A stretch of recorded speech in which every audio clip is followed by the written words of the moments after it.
નમસ્કાર, મેં દવે ન્યૂઝ લાઈવમાં આપનું સ્વાગત છે। મહત્વના સમાચારોથી બુલેટિનની શરૂઆત કરીએ। કેરળમાં વિમાન દુર્ઘટના થઈ છે। કેરળમાં એર ઇન્ડિયાનું વિમાન લપસ્યું છે। કેરળના કોઝિકોડની આ ઘટના એર ઇન્ડિયાના પ્લેનને અકસ્માત નડ્યો છે। વિમાન અકસ્માતમાં પાયલોટનું મોત નીપજ્યું છે। દુબઈથી આવી રહ્યું હતું એર ઇન્ડિયાનું વિમાન। કોઝિકોડ એરપોર્ટના રનવે પર આ ઘટના ઘટી છે। વિમાનમાં 180 જેટલા યાત્રિકો સવાર હતા જ્યારે આ પ્લેન રનવે પરથી લપસ્યું ત્યારે ઘટનામાં પાયલોટનું મોત નીપજ્યું છે। કેરળના કોઝિકોડમાં આ ઘટના બની। એર ઇન્ડિયાના પ્લેનને અકસ્માત નડ્યો। 180 યાત્રિકો સાથે દુબઈથી કેરળના કોઝિકોડ આવ્યું હતું। રનવે પર આ ઘટના ઘટી। રનવે પર પ્લેન લપસ્યું હતું। ઘટનામાં પાયલોટનું મૃત્યુ નીપજ્યું છે। જે વિગતો સામે આવી છે હાલ કેરળના કોઝિકોડમાં આ ઘટના ઘટી છે। એર ઇન્ડિયાના પ્લેનને અકસ્માત નડ્યો છે, દુર્ઘટનાગ્રસ્ત થયું છે। 180 યાત્રિકો સાથે દુબઈથી કેરળના કોઝિકોડ પહોંચ્યું હતું આ પ્લેન અને રનવે પર લેન્ડિંગ દરમિયાન આ ઘટના ઘટી હતી।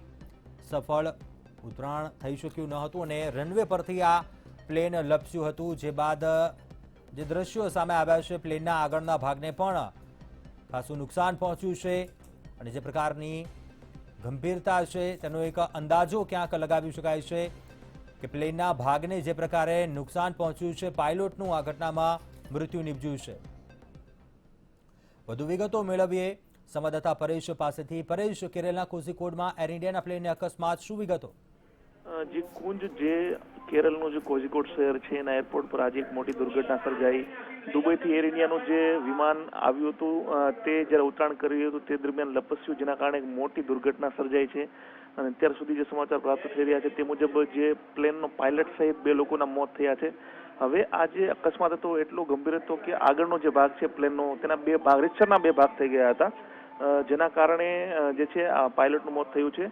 ઉપરાંત કેટલાક મુસાફરો જે છે તે પણ ઇજાગ્રસ્ત થયા હોવાનું અત્યારે માહિતી સામે આવી રહી છે। જે તસવીરો આપણે દેખાડી રહ્યા છે મંતવ્ય ન્યૂઝના માધ્યમથી, તેમાં રીતસરના 2 ભાગ થઈ ગયા છે આગળનો જે ભાગ છે પ્લેનનો તેમાં, અને હજુ પણ કેટલાક જે મુસાફરો છે તે ઇજાગ્રસ્ત થયા હોવાનું સામે આવી રહ્યું છે। આંકડો જો કે ચોક્કસ સામે નથી આવી રહ્યો, પરંતુ યાત્રિકોના ઘાયલ થવાના સમાચાર ચોક્કસપણે છે।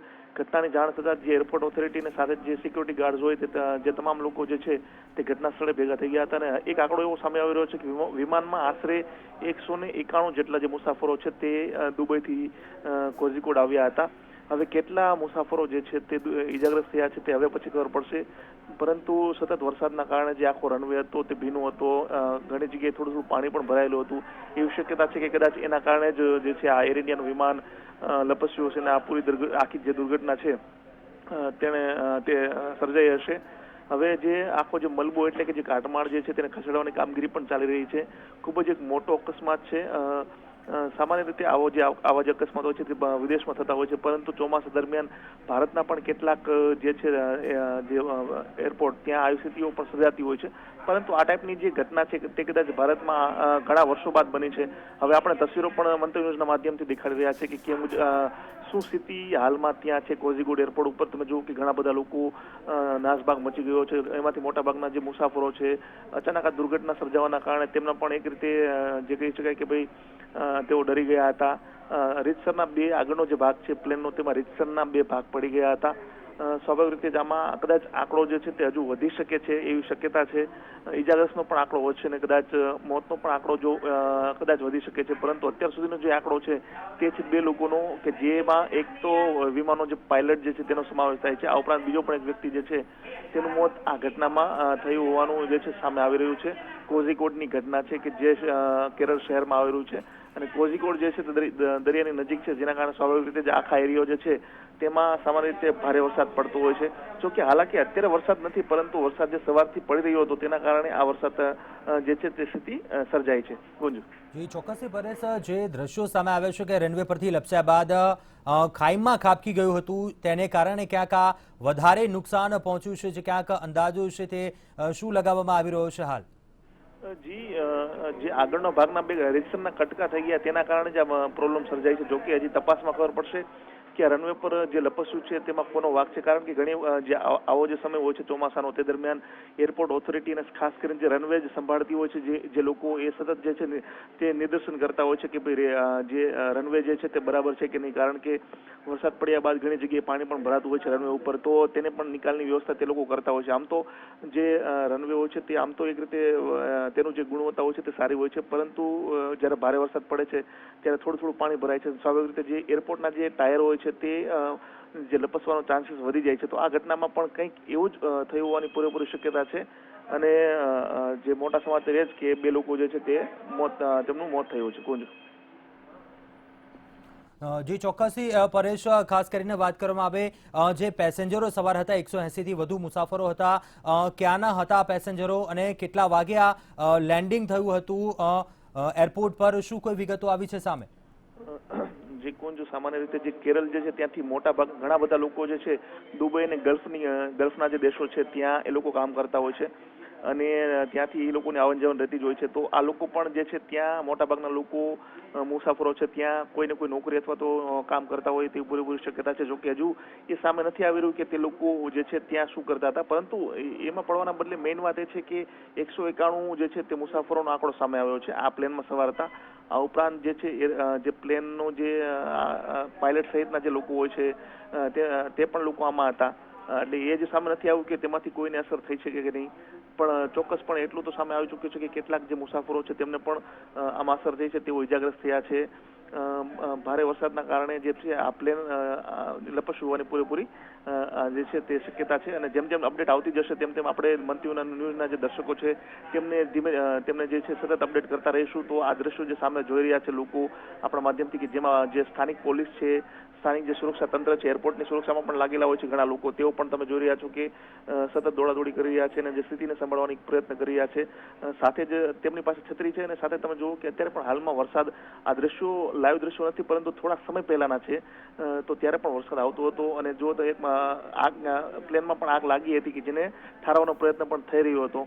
સ્વાભાવિક રીતે જ આવી જ્યારે દુર્ઘટના થાય છે ત્યારે નાની મોટી આગ પણ લાગે છે, કારણ કે આખું જે ઇલેક્ટ્રોનિક્સ જે માળખું હોય છે, ખાસ કરીને જે આગળનો ભાગ છે પ્લેનનો, તે 2 ભાગ થઈ ગયા હતા, અને મોટાભાગની જે મશીનરી જે હોય છે પ્લેન ચલાવવા માટેની તે આગળના ભાગે જ હોય છે, આપણે સૌ કોઈ જાણીએ છીએ તેમ. એટલે કદાચ બની શકે ત્યાં નાની મોટી આગ લાગી હોય, તેને પણ ઠારવાનો પ્રયત્ન થયો હતો. પણ હવે જેમ જેમ ધીમે ધીમે મેસેજ આવતા જશે, જેમ જેમ જે લોકોને નજીકની હોસ્પિટલમાં ખસેડવાની કામગીરી ચાલી રહી છે, તો ત્યાં પણ નવા અપડેટ્સ આપતા રહે છે કે ભાઈ જે લોકો ઇજાગ્રસ્ત થયા છે તેમાંથી કોઈની સ્થિતિ ગંભીર છે કે નહીં. હજી સુધી એ સામે નથી આવ્યું કે કોઈ ગંભીર છે કે નહીં, માત્ર 2 લોકોના મોત જે છે તે થયા હોવાની વાત સામે આવે છે. કુંજ જી ચોક્કસથી પરેશ, ખાસ કરીને વાત કરીએ વંદે ભારત મિશન પણ જે ચાલી રહ્યું છે કે અનેક ભારતીયો હોય છે, અન્ય દેશોમાં વસતા હોય છે, તે મિશન પણ હોઈ શકે છે કેમ, શું કોઈ વિગત સામે આવી છે તે મામલે? હજી સુધી એ માહિતી નથી સામે આવી, પરંતુ એક સમાચાર નવા અપડેટ્સ એ આવી ગયા છે કે આ પ્લેનમાં જેટલા પણ મુસાફરો સવાર હતા તે તમામ લોકોને રેસ્ક્યુ કરી લેવામાં આવ્યું છે, એટલે કે તેમને બહાર કાઢી લેવામાં આવ્યા છે. એટલે હવે કોઈ મુસાફર જે છે તે આ પ્લેનની અંદર નથી, એટલે સારા સમાચાર એ છે, કારણ કે અત્યાર સુધી કેટલાક મુસાફરો અંદર હતા કે જે કદાચ બેભાન થઈ ગયા છે અથવા તો બહાર નીકળી નહીં શક્યા હોય, તેમને પણ તમામ લોકોને જે છે તે લોકલ ઓથોરિટીઝ જે છે તેમણે બહાર કાઢી લીધા છે. એટલે રાહતના સમાચાર એ છે, અને જે લોકો ઇજાગ્રસ્ત થયા છે તેમને નજીકની હોસ્પિટલમાં જે છે ખસેડવાની કામગીરી પણ ચાલી રહી છે. આ ઉપરાંત ધીમે ધીમે અપડેટ્સ આવી રહ્યા છે, અને વધુ કોઈ લોકો જે છે તેને કેઝ્યુલિટી હજી નથી થઈ એવા સમાચાર છે હાલમાં.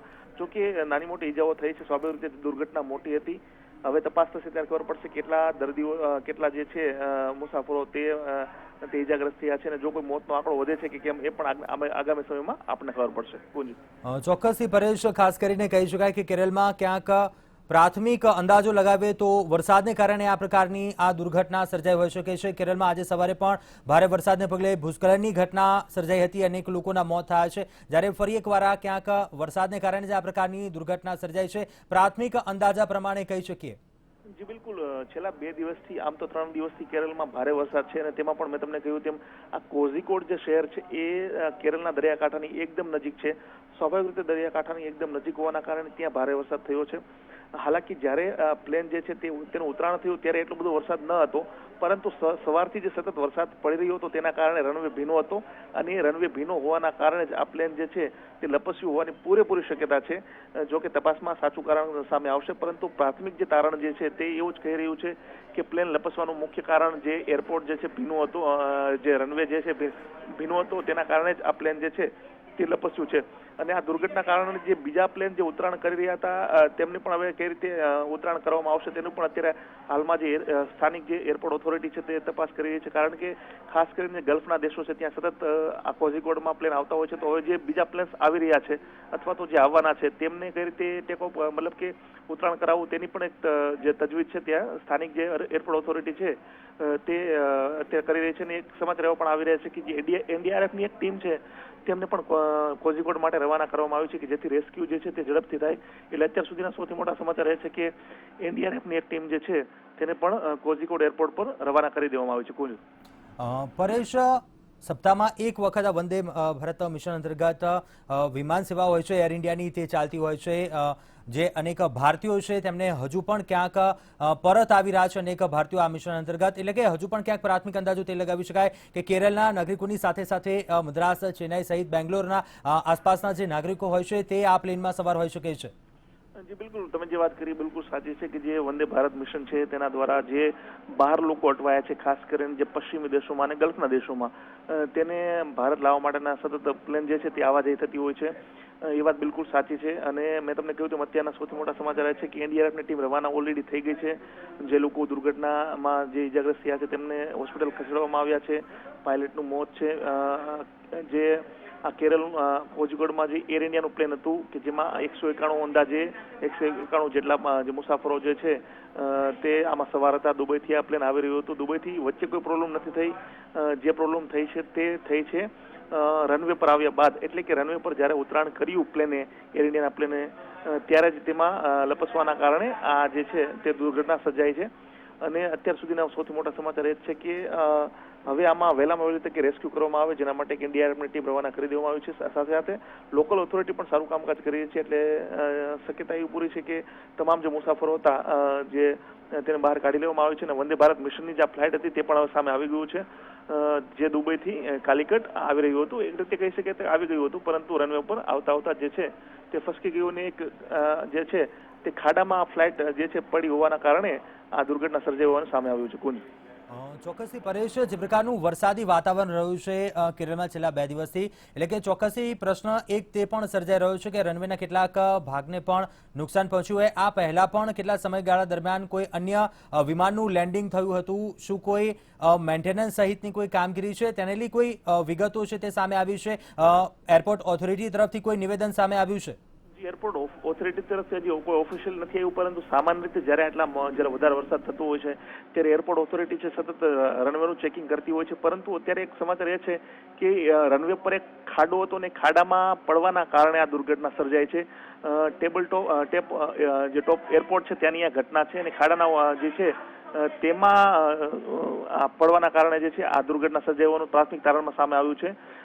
જોકે જે ઓફિશિયલી રીતે એરપોર્ટ ઓથોરિટી તરફથી કોઈ નિવેદન સામે નથી આવ્યું, પરંતુ જેવી રીતે આવશે તેવું સતત આપણે મંતવ્ય ન્યૂઝના જે દર્શકો છે તેના આપણે એના માધ્યમથી આપણે તેમને જણાવતા રહીશું. પણ એક મોટા સમાચાર અને એક દુર્ઘટના જે એક રીતે કહી શકાય કે નેગેટિવ સમાચાર એ છે કે પાયલટ સહિત 2 લોકોની મોત થયું છે. બીજા તમામ જે યાત્રિકો છે નાની મોટી ઇજાઓ છે, પરંતુ તેમને બચાવી લેવામાં છે, રેસ્ક્યુ કરવામાં આવ્યા છે, તેમને પ્લેનની બહાર કાઢી લેવામાં આવ્યા છે. અને જે નાની મોટી ઇજાઓ જે લોકોને થઈ છે જે તેમને નજીકની હોસ્પિટલમાં અથવા તો જે એરપોર્ટ ઉપર પણ કેટલીક નાની મોટી વ્યવસ્થા તો હોય છે, તો તેમને ત્યાં પણ જે પાટાપિંડી ઉપરાંત જે બીજી દવાઓ જે છે તે આપવાની જે છે પૂરેપૂરી વ્યવસ્થા કરવામાં આવી છે. અને એક ડીજીસી એટલે કે જે આખું જે એરપોર્ટનું સંભાળી રહ્યું છે આખા ભારતમાં, તેમણે એવું કહ્યું છે કે ભાઈ ભારે વરસાદના કારણે દુર્ઘટના સર્જાઈ છે. અને તેમનું એક ઓફિશિયલી નિવેદન આવી ગયું છે કે ભાઈ દુર્ઘટના કારણે જે પ્લેનનો આગળનો જે ભાગ છે તેના 2 ભાગ પડી ગયા છે. તો આ ઓફિશિયલી નિવેદન છે ડીજીસીએનું, કે જે આ તમામ જે દેશના તમામ જે એરપોર્ટ્સ જે છે તેનું સંકલન કરતી હોય છે, તેની જવાબદારી છે. તો તેમનું ઓફિશિયલ નિવેદન આવી ગયું છે કે ભારે વરસાદના કારણે આ દુર્ઘટના સર્જાઈ છે. ગુંજ ચોક્કસથી પરેશ, પ્રશ્ન એક પણ તે પણ થઈ રહ્યો છે કે જે પ્રકારની હાલની સ્થિતિ છે, જે પ્રકારનું કાટમાળ નજરે પડી રહ્યો છે, વિમાનના ભાગને જે નુકસાન પહોંચ્યું છે, એટલે કે એક અંદાજો તે પણ લગાવી શકાય કે હજુ પણ ઇજાગ્રસ્તોનો આંકડો છે તે વધી શકે છે. જી બિલકુલ બિલકુલ ખાસ વાત તમે જો આપણે ભૌગોલિક સ્થિતિ જોઈએ તો કોઝિકોડનું જે એરપોર્ટ જે છે તે થોડાક જે એક રીતે કહી શકાય કે પહાડ જેવો વિસ્તાર છે ત્યાં આવેલું છે. મતલબ કે થોડોક ઉપસી આવેલો ભાગ છે ત્યાં આખું કોઝિકોડનું આ જે એરપોર્ટ જે છે તે બેઝ છે.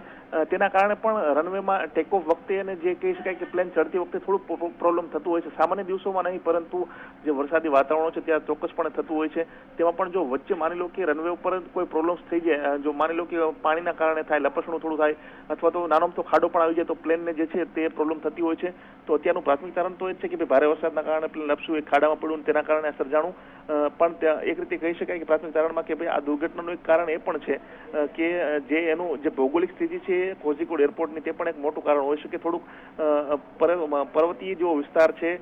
હાલાકી જે રનવે છે તે તો સમથળ છે, પરંતુ ઉપસી આવેલો થોડો વિસ્તાર હોવાના કારણે પણ કદાચ એક અસર થઈ હોઈ શકે છે. પણ મેઇન કારણ તો એ છે કે ભાઈ એરપોર્ટ પર ઉતરાણ કર્યું પ્લેને, દુબઈથી આવ્યું અને જ્યારે ઉતરાણ કરતું હતું ત્યારે જે ભાગ હતો જે રનવેનો તેમાં થોડું ભીનાશ હતી વરસાદના કારણે, અને તેના કારણે થોડો ખાડો પણ હતો એક જગ્યાએ, જેના કારણે કદાચ કંટ્રોલ નહીં કરી શક્યા હોય જે પાયલટ છે. કેમ કે અચાનક આ પ્રકારની જ્યારે દુર્ઘટના સર્જાતી હોય છે ત્યારે કંટ્રોલ કરવું મુસીબત ભર્યું કામ હોય છે.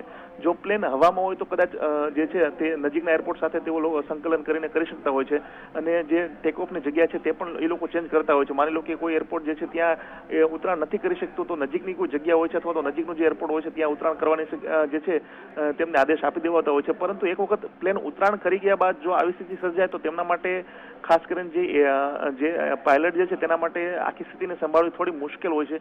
અને તે જ વસ્તુ જે છે તે જ ઘટના આ દુર્ઘટનામાં પણ ક્યાંક ને ક્યાંક જે છે તે અસર કરી ગઈ હોય પૂરેપૂરી શક્યતા છે. કારણ કે ટેક ઓફ મતલબ કે જે પ્લેન જે છે તે ઉતરાણ કર્યા બાદ જ્યાં ઊભું રહેતું હોય છે તે સમય જે આખું જે અંતર હોય છે તે ખૂબ જ ટૂંકું હોય છે. તે દરમિયાન જો આવું કોઈ થાય તો તેને કઈ રીતે કંટ્રોલમાં કરવું, કઈ રીતે કરવું તે ખૂબ જ મુશ્કેલ ભર્યું હોઈ શકે છે. અને ઓછા સમયમાં પાયલટ જે છે તે નિર્ણય નથી લઈ શકતા, અને કદાચ તે જ કારણે આ દુર્ઘટના સર્જાઈ છે. કોંજુ જી ચોક્કસથી પરેશ, આભાર જાણકારી આપવા બદલ. વધુ અપડેટ મેળવતા રહીશું આપની પાસેથી. તો વિમાન અકસ્માતમાં એક પાયલોટનું નિધન થયું છે. ભારે વરસાદને કારણે રનવે પરથી આ વિમાન લપસ્યું હતું. દુબઈથી એર ઇન્ડિયાનું વિમાન કેરળના કોઝિકોડ એરપોર્ટ પર રનવે પર પહોંચ્યું અને ત્યાં જ વિમાન ક્રેશ થયું. મોટો અકસ્માત આ સર્જાયો. વિમાન રનવે પરથી લપસી પડ્યું. વિમાનમાં 180 યાત્રિકો સવાર હતા. જ્યારે ખૂબ જ આ ગંભીર અકસ્માત, વિમાનના બે ભાગ થઈ ગયા, વિમાનના બે ટુકડા થઈ ગયા હતા. ડીજીસીએનું નિવેદન પણ એર ઇન્ડિયાનું એ 737 દુબઈથી આવી રહ્યું હતું એર ઇન્ડિયાનું વિમાન, જે તેનું ક્રેશ લેન્ડિંગ થયું.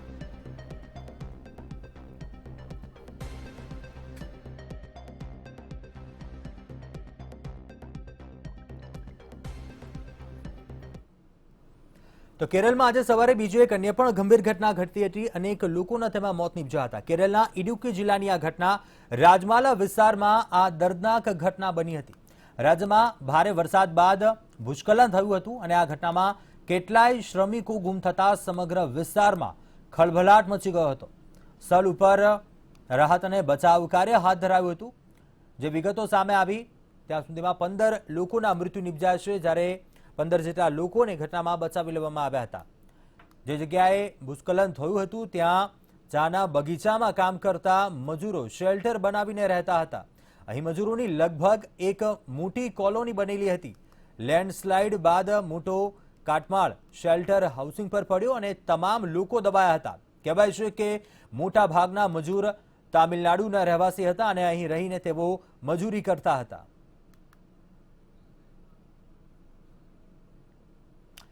સુશાંત સિંહ રાજપૂત કેસમાં દરરોજ એક નવું અપડેટ અને નવા ખુલાસાઓ થઈ રહ્યા છે. આ કેસમાં સીબીઆઈ અને એન્ફોર્સમેન્ટ ડિરેક્ટોરેટ ઈડી પણ તપાસ કરી રહ્યા છે. ઈડીએ સુશાંત સિંહની ગર્લફ્રેન્ડ રિયા ચક્રવર્તી પર મની લોન્ડરિંગનો કેસ કરીને સમન્સ પાઠવ્યું હતું. ત્યારબાદ આજે રિયા ચક્રવર્તીની મુંબઈની ઈડી ઓફિસમાં પૂછપરછ કરવામાં આવી છે.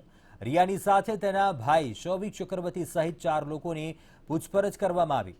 આ દરમિયાન શૌવિક ચક્રવર્તીનું બેંક સ્ટેટમેન્ટ લેવામાં આવ્યું છે. શૌવિકના બેંક સ્ટેટમેન્ટથી સાબિત થાય છે કે સુશાંત સિંહ રાજપૂતના એકાઉન્ટમાંથી પૈસા સીધા તેમના ખાતામાં ટ્રાન્સફર કરવામાં આવ્યા હતા. કોટક બેંકમાંથી પૈસા ટ્રાન્સફર કરાયા હતા.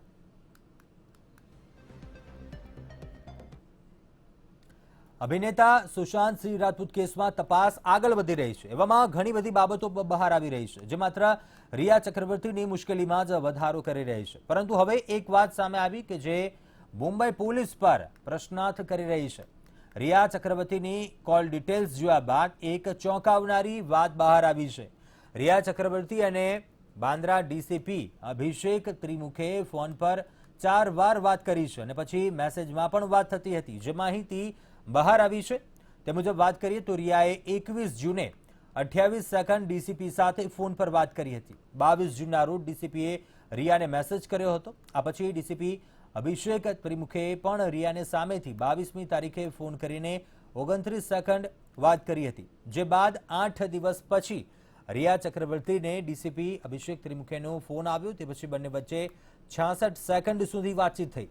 આ પછી બંને થોડા દિવસો સુધી એકબીજા સાથે વાત કરી ન હતી, પરંતુ 18 જુલાઈએ ફરી એકવાર રિયાએ ડીસીપીને ફોન કર્યો હતો અને વાત કરી હતી.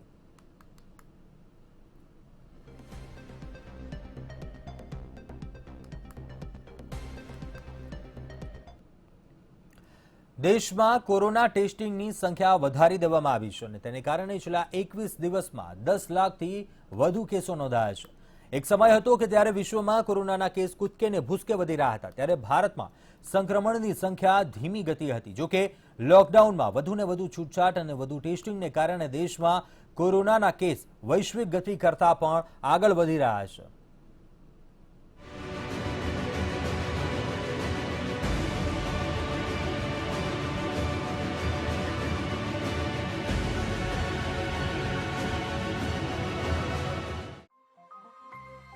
દેશમાં કોરોના 20 લાખને પાર. છેલ્લા 21 દિવસમાં 10 લાખથી વધુ કોરોનાના કેસ. સરેરાશ 47,000ને પાર દૈનિક કેસ. રોકેટ સ્પીડે 10 લાખથી 20 લાખ કેસ. વિશ્વમાં ભારતે લીધો સૌથી ઓછો સમય. ભારતમાં કોરોના સંક્રમિતોની સંખ્યા 20 લાખને પાર પહોંચી ગઈ છે. છેલ્લા 21 દિવસમાં 10 લાખથી વધુ નવા દર્દી સામે આવ્યા, એટલે કે દરરોજ સરેરાશ 47,000થી વધુ. હવે દુનિયાના માત્ર 3 દેશ ભારત, બ્રાઝિલ અને અમેરિકામાં 20 લાખથી વધુ કોરોના સંક્રમિતો છે. પરંતુ 10 લાખથી 20 લાખ કેસ થવામાં ભારતે વિશ્વમાં સૌથી ઓછો સમય લીધો છે. દેશમાં માત્ર 21 દિવસમાં 10 લાખ કેસ વધી ગયા. આ મામલે વિશ્વમાં અમેરિકાએ 41 દિવસ તો બ્રાઝિલમાં 27 દિવસમાં કોરોના સંક્રમિતોનો આંકડો 10 લાખથી 20 લાખ પહોંચ્યો હતો. દેશમાં સતત 8 દિવસથી 50,000થી વધુ કેસો. દેશમાં છેલ્લા 8 દિવસથી સતત 50,000થી વધુ કેસ નોંધાય છે. આ ગતિ આગળ પણ આવી જ રહેશે તો 20થી 30 લાખ કેસ થવામાં 21 દિવસથી પણ ઓછો સમય લાગશે. આ તરફ ભારત સરકારે છેલ્લા ઘણા દિવસોથી દેશમાં ટેસ્ટિંગની સંખ્યા પણ રોકેટ સ્પીડે જ વધારી છે. દેશમાં વધ્યા 50% નવા કેસ. દેશમાં 5 ઓગસ્ટ સુધી 2.20 કરોડથી વધુ ટેસ્ટિંગ થયા છે. છેલ્લા 20 દિવસમાં જ 90 લાખથી વધુ ટેસ્ટ કરાયા, એટલે કે કુલ ટેસ્ટિંગના 42% ટેસ્ટ છેલ્લા 20 દિવસમાં થયા છે. આ દરમિયાન લગભગ 10 લાખ નવા કેસો નોંધાયા, એટલે કે 50% નવા કેસ. કહેવાનો અર્થ એ છે કે આપણા દેશમાં કોરોનાના કેસ વધવાનું એક મોટું કારણ ઝડપથી વધી રહેલું ટેસ્ટિંગ પણ છે. પરંતુ હાલ તો કોરોના સામે 2 ગજ કી દૂરી અને માસ્ક એ જ એકમાત્ર ઉપાય છે. બ્યુરો રિપોર્ટ, મંતવ્ય ન્યૂઝ. યોગ ગુરુ બાબા રામદેવની કંપની પતંજલિ તરફથી કોરોનિલ બ્રાન્ડનો ઉપયોગ કરવા બાબતે મદ્રાસ હાઈકોર્ટે 10 લાખ રૂપિયાનો દંડ ફટકાર્યો છે. આ સાથે જ હાઈકોર્ટ કોરોનિલ શબ્દનો ઉપયોગ બંધ કરવાનો આદેશ પણ આપ્યો છે. કોરોના કાળમાં છોડો કમાણીનો ગોરખ પ્રચાર. ઇમ્યુનિટી નહીં, કોમ્યુનિટી બુસ્ટર બનો. કોરોનિલ મુદ્દે થોડા સમય પહેલા આઈસીએમઆર દ્વારા ફટકાર સહન કર્યા બાદ બાબા રામદેવની કંપની પતંજલિ આયુર્વેદને ફરીથી ઠપકાનો સામનો કરવો પડ્યો છે. હકીકતમાં પતંજલિ આયુર્વેદે તાજેતરમાં કોરોનાની દવા કોરોનિલ લોન્ચ કરી હતી. પરંતુ સરકાર તરફથી તેને મંજૂરી નહોતી મળી અને કોરોના કાળમાં પણ કમાણીનો ગોરખ પ્રચાર બાબાની કંપની પતંજલિએ અટકાવ્યો ન હતો. પોતાની ઇમ્યુનિટી બૂસ્ટર પ્રોડક્ટને આજે પણ પતંજલિ આયુર્વેદ કોરોનિલના નામે જ વેચી રહી છે, જેને લઈ મદ્રાસ હાઈકોર્ટે લાલ આંખ કરી છે. ટ્રેડમાર્કને લઈ પતંજલિને હાઈકોર્ટથી ઝટકો. બીજી કંપનીની પ્રોડક્ટ છે કોરોનિલ. ચેન્નઈ સ્થિત કંપની એર્દુરા એન્જિનિયરિંગ પ્રાઇવેટ લિમિટેડના પક્ષમાં ચુકાદો આપતા હાઈકોર્ટે જણાવ્યું કે પતંજલિએ પોતાની પ્રોડક્ટ વેચ્યા પહેલા ટ્રેડમાર્ક્સ રજિસ્ટ્રીમાં જઈને ચેક કરવું જોઈએ કે આ ટ્રેડમાર્ક રજિસ્ટર છે કે કેમ. ગત મહિને ચેન્નાઈની કંપનીએ મદ્રાસ હાઈકોર્ટમાં અરજી દાખલ કરીને કહ્યું હતું કે તેમણે કોરોનિલ 92B નામે ટ્રેડમાર્ક 2027 સુધી રજિસ્ટર કરાવી રાખ્યું છે. કંપનીએ જૂન 1993માં આ ટ્રેડમાર્ક પોતાના નામે કર્યો હતો. આ કેસની સુનાવણી કરતા જસ્ટિસ CV કાર્તિકેયે જણાવ્યું કે પતંજલિએ સમજવું જોઈએ કે વેપારમાં કોઈ સમાનતા જેવી વસ્તુ નથી હોતી.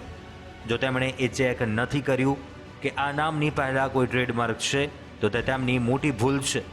પતંજલિ તરફથી કોર્ટમાં આ અંગે જાણકારી ન હોવાનો તર્ક ન આપી શકાય. કોરોના કાળમાં લોકોના ડરનો ફાયદો ઉઠાવે છે પતંજલિ. મદ્રાસ હાઈકોર્ટે ચુકાદો સંભળાવતા જણાવ્યું કે પતંજલિ લોકોમાં કોરોના સંક્રમણના ખોફનો ફાયદો ઉઠાવવાનો પ્રયાસ કરી રહી છે. સામાન્ય પ્રજામાં રહેલા ડરનો ફાયદો ઉઠાવતા પતંજલિ કોરોના વાયરસની દવા હોવાની વાત કરી રહી છે. પતંજલિ તરફથી વેચવામાં આવી રહેલી કોરોનિલ દવા માત્ર શરદી, ઉધરસ અને તાવ માટે કારગત છે. આવા કપરા સમયમાં કામ કરી રહેલા સંગઠનોને પતંજલિ તરફથી દંડ મળવો જોઈએ. કોર્ટે પતંજલિને આદેશ આપ્યો છે કે તે ચેન્નઈ સ્થિત અદિયાર કેન્સર ઇન્સ્ટિટ્યૂટ અને ગવર્મેન્ટ યોગ and naturopathy medical college and હોસ્પિટલને 5-5 લાખ રૂપિયા ચૂકવે. બ્યુરો રિપોર્ટ, મંતવ્ય ન્યૂઝ. આગળ વાત કરીશું કોરોનાના કહેરની. દેશમાં કોરોનાના કેસ છે સતત વધતા જઈ રહ્યા છે. જે આંકડો સામે આવ્યો છે, ભારતમાં કોરોનાનો કહેર આજે પણ 51,000થી વધુ પોઝિટિવ કેસ નોંધાયા છે અને ભારતમાં કોરોનાની સંખ્યા 20,76,000ને પાર પહોંચી ગઈ છે. મહારાષ્ટ્ર અને આંધ્રમાં આજે 10,000થી વધુ નવા પોઝિટિવ કેસો નોંધાયા છે. મહારાષ્ટ્રમાં 10,483 અને આંધ્રમાં 10,171 નવા કેસ, જ્યારે કર્ણાટકમાં 6,670 નવા કેસ નોંધાયા છે. તામિલનાડુમાં પણ કોરોનાના કેસ સતત વધ્યા છે.